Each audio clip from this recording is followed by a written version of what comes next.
Sir ఇప్పుడు మనం చూసుకున్నట్లయితే గోల్డ్ అనేది ఇన్వెస్ట్‌మెంట్ మాడ్యూల్‌లో చూస్తున్నారు ప్రెజెంట్. ఇన్వెస్ట్‌మెంట్ మాడ్యూల్ అంటే కన్జంప్షన్ కోసం. ఏదైతే ఫిజికల్ గోల్డ్ మీద అయితే కొంచెం తక్కువ మంది ఇన్వెస్ట్ చేస్తున్నారు. ఎందుకంటే 20-30% పోతది కాబట్టి. మెజారిటీ ఆఫ్ ది ఏంటంటే ఈటీఎఫ్స్ మీద చూస్తున్నారు. సో ఇక్కడ ఏంటంటే ఈటీఎఫ్స్‌లో ఇన్వెస్ట్ చేసినట్లయితే అడ్వాంటేజ్ ఉందా? డిసడ్వాంటేజ్ ఉందా? ఐ మీన్ బోత్ ఉంటాయి. సో మీరేం చెప్తారు? అడ్వాంటేజెస్ ఏంటి? డిసడ్వాంటేజెస్ ఏంటి? సో ఫస్ట్ థింగ్ వచ్చేసి ఎవరైనా సరే ఇన్వెస్ట్మెంట్స్ కోసం కంపారిజన్ మొదలు పెడతా ఉంటారు. సో చేసినప్పుడు obviously gold and silver ETFs ఇప్పుడు బాగా పర్ఫామ్ చేశాయి లాస్ట్ 1.5 2 years నుంచి.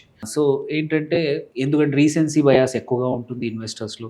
ఇప్పుడు చాలామంది ఈ యాప్ టెక్ సావీ అయిపోయారు. ప్రతి ఒక్కరు కూడా జస్ట్ క్లిక్ చేస్తే సార్ట్ చేస్తే ఏది హయ్యర్ పర్ఫామ్ చేస్తుంది కాబట్టి అందరూ దీని వైపు వస్తున్నారు. సో అడ్వాంటేజెస్ ఏందో ఫస్ట్ చెప్తాం.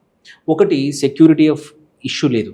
గోల్డ్ కానీ ఎంత కొన్నా కానీ నువ్వు ఎన్ని తులాలు అంటే ఈక్వలెంట్గా బయట కొంటే అంతే వాల్యూ నువ్వు ఈటీఎఫ్ల ద్వారా కొంటే నీది ఎత్తుకుపోతారు, నువ్వు ఇంట్లో లేకపోతే దొంగతనం జరుగుతుంది అనే భయం లేదు. So security issue is solved. ఎంతైనా పెట్టుకోవచ్చు, నువ్వు కిలో పెట్టుకో, 500 గ్రాములు పెట్టుకో, ఎంతైనా పెట్టుకోవచ్చు. ఎంత డబ్బులైనా సరే నువ్వు జాగ్రత్తగా కొనేసుకోవచ్చు. నీ యూనిట్స్ ఎక్కడా పోవు, నీ డీమ్యాట్లోనే ఉంటాయి.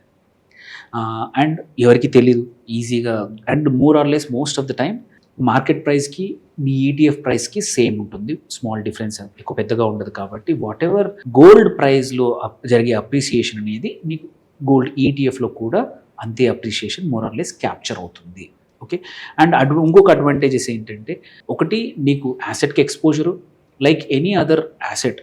ఏది డిమాట్లో ఉన్న యాసెట్కి ఈక్విటీస్ కానీ వీటికి కూడా కావాలంటే నువ్వు ప్లెడ్జ్ చేసి ఆ క్యాపిటల్ని రీయూజ్ చేసుకోవచ్చు. అది అడ్వాంటేజ్. సో బయట నువ్వు అదే ఫిజికల్గా గోల్డ్కి ఉంటే దాన్ని నువ్వు వాడుకొని ఇంకో దగ్గర ఇన్వెస్ట్ చేసుకోవడం కానీ ఇంకా అడిషనల్ రిటర్న్ జనరేట్ చేయలేము. వెరాజ్ డిమాట్లో ఉంది కాబట్టి సో X% కంపల్సరీ మనం ప్లెడ్జ్ చేసుకొని ఇంకా కొంచెం క్యాపిటల్ లీవరేజ్ చేసుకొని అడిషనల్గా జనరేట్ చేసుకోవచ్చు అన్నమాట returns, which is not possible with physical gold.